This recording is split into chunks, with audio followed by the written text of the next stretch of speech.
Hey, this is Sky. Welcome to my YouTube channel. It's bright and early, daily discipline, mind, body, and soul. This is how we get through Sunday, Super Bowl Sunday. I do my study group for warriors, my hardcore heads. I don't think I have any new subscribers this week, so I don't really have to explain how we get down on Sundays, but this is how we get down on Sundays. Now, first let's address the Super Bowl. This is going to be the worst Super Bowl ever. I hope for a good game. And I hope that nobody scores a single point and both teams suffer tons of injuries. Everybody breaks their legs. I hate Kansas City. I'm a Raiders fan. I've been Raiders for life. Kansas City's in the same division. I root against Kansas City. I've never once ever rooted for Kansas City. I don't care about Mahomes, your little hero Mahomes. I don't care about Mahomes. I don't like him. I don't respect him. I don't care about his talent. I hope he breaks his legs. I hope he dies homeless in a van under a bridge. Fuck Mahomes. Fuck Taylor Swift, your little hero. I can't stand Taylor Swift. I don't think she's hot. I don't care fucking for a second about Taylor Swift or her boyfriend Travis or whatever his name is. Could care less. But San Francisco, I don't know if I could root for San Francisco because I'm a Raiders fan. Raiders fans don't root for San Francisco. San Francisco is the sissy team. There's two teams in the Bay, at least used to be. They moved to Las Vegas. I'm still trying to process that, and I'm still angry about the whole John Gruden thing, and I hope John Gruden sues the fuck out of the Raiders and the whole NFL. But we never rooted. Raiders fans don't root for San Francisco. So I'm going to watch this game, hating on both of them, rooting for all the injuries, rooting for the penalties, folded arms, and just fuck this game. So that's how I'm going to watch the NFL. Grumpy. Let's get into our study group. Let's talk a little bit about time. More time passes than what you think. And that's weird to philosophize on. You got to understand how that works. More time passes than what you think, just as a general rule with your life. They've done studies. The scientists have done studies. There was an interesting study about this that was documented. They have video of it and a little documentary about it, where they took several people, put them in an isolated area. I think it was in a cave, like an old underground bunker, deep enough to where there's not any noise or light. Take away any kind of watch, set them up inside the cave with a tent, and they just live their lives. Deliver food to them so they can eat and survive and whatever. But other than that, they just spend as much time in there as they can, just living their little life. Reading, working out, doing whatever they do. And everyone who was put into that isolation, into this test, had thought when they were pulled out of there, they were asked, well, how long do you think you were down there? One lady, she said, oh, I've been down here for 2 months. And I did a pretty good job counting. I mean, I did lose count, but I'm pretty sure I've been down here 2 months. Turns out she was down there 4 months. Twice as long as what she thought. She was stunned. How could that be? 4 months? How could that be? One guy, they put him down there for close to a year. And again, he had thought that he had been down there for just a couple months. And he was down there for 12 months. So it's weird to think about that we perceive time in this incorrect way. We seem to cut time in half. More time is passing than what we think. And so, are we older than what we think? I've been counting the years. I have a birthday every year. I'm 52 years old, but just like that lady who was down in the cave for 4 months, and she thought she had been down there for 2. What if my 52-year-old, my perception of being 52, my count, I've been counting, what if I'm inaccurate? What if I'm wrong? And our perception of time is wrong, and we're really here for longer. Every one of us could be older than we think. How old are you? That may not be an accurate statement. You know, life feels short. You could live 100 years and feel like it was only 50 years. Where did all the time go? Time has gone so fast.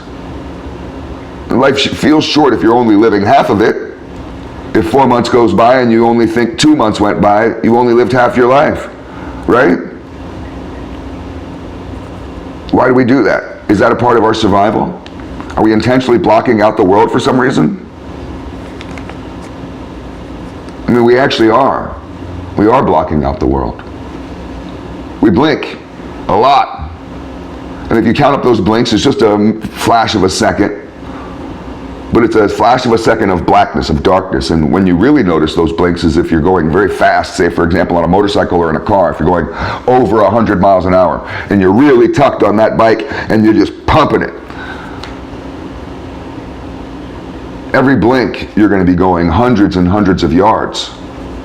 Just that blink and you've traveled further distance. You've literally missed out on that section of time and that little distance of life that you traveled. So if you count up all your blinks in a 24-hour period, you miss an hour per day, a whole hour of blackness, of nothingness. You miss it. And our mind pieces the day together as if it's a continuous stream of video, but it's really chopped up video. Time is weird. We have this timeline that we live by, that we count up and that we remember. This series of moments of now. But who would you be if you had amnesia? Like, who would you be in the moment of now if you couldn't remember your past? And there's a syndrome of that where you wake up every single day. They even had a movie about it, where a guy wakes up every day and he can't remember his name or who he is or anything about his own life. Anything. Can't remember anything. Who would you be if you couldn't remember all the stuff you'd already been through? It makes you wonder what is now. This brief little fleeting moment that we grasp to and that we think is reality. Because the past isn't real, it's a fantasy. The future isn't real, it's a fantasy. So the only thing that exists is now. But when is now? How long is now? Is it the blink of an eye? Is it faster than a blink of an eye? And you have to wonder about time. We talk about grasping at time. The Buddhists talk about that, about living in the moment. In the moment of now, living in the moment is linked to your short-term memory if you study it in the brain. The short-term memory is a weird place in the brain. It only handles short-term things. It doesn't handle long-term things. And we grasp to that little part of our brain with our consciousness.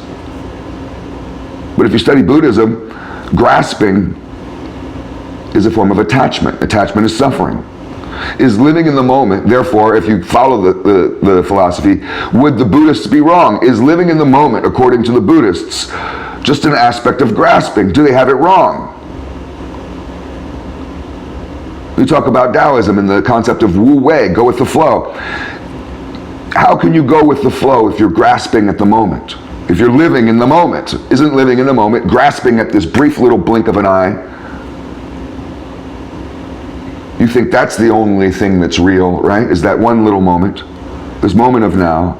So you're grasping to the moment of now, but isn't that just a form of attachment, which is life's biggest form of suffering? You're not going with the flow. That's not Wu Wei. Right? Living in the moment is not Wu Wei. It gets so confusing. You know what also is confusing is the experience of slow motion. This overclocking of the brain. Hyper-awareness, I think, is a way that some people describe it. When you become hyper-aware, it's like everything is moving slower. You're moving faster, you're vibrating faster, you're thinking faster. Everybody else is moving slower.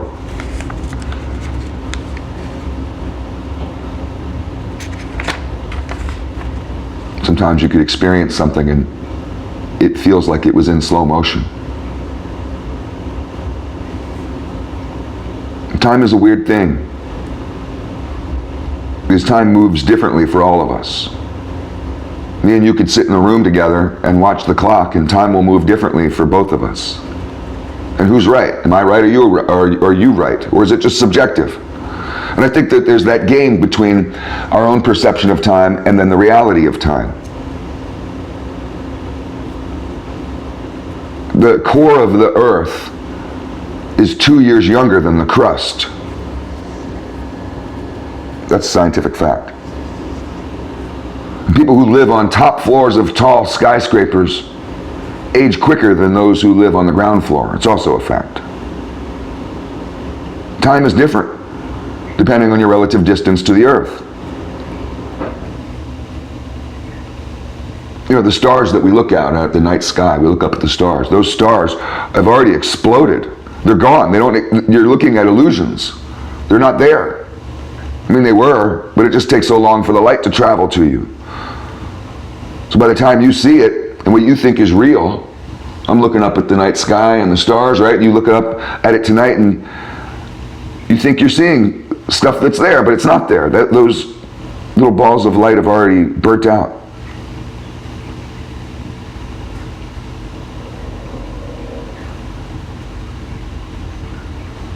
You know, time slows for moving objects. So if you were to go the speed of light, it would look like all time has stopped. I want to get into the concept of block time. That'll take me another 15 minutes to talk about. Because everything we've been talking about so far really is just linear time. Block time, there's a past, there's a future, but there's also different directions. There's a simultaneity of moments. There's a whole bunch of different potential nows. When you think about block time, you're no longer on a timeline. You're in the fourth dimension. It's pretty nutty stuff. Let's try to end the study group off with a good one. A couple good ones. Here's a statement. You've never been a man until you learn to obey God.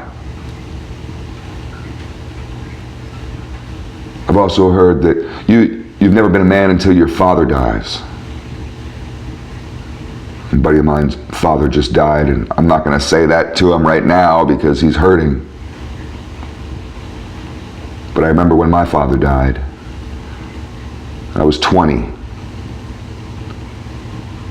It forced me into manhood. All in one moment, in one phone call. The old version of me, the childlike version of me crumbled, disintegrated. Here's another one. Shameless women, these sluts and whores, these shameless women are not worth a dime, not worth a penny, not worth a second of your time.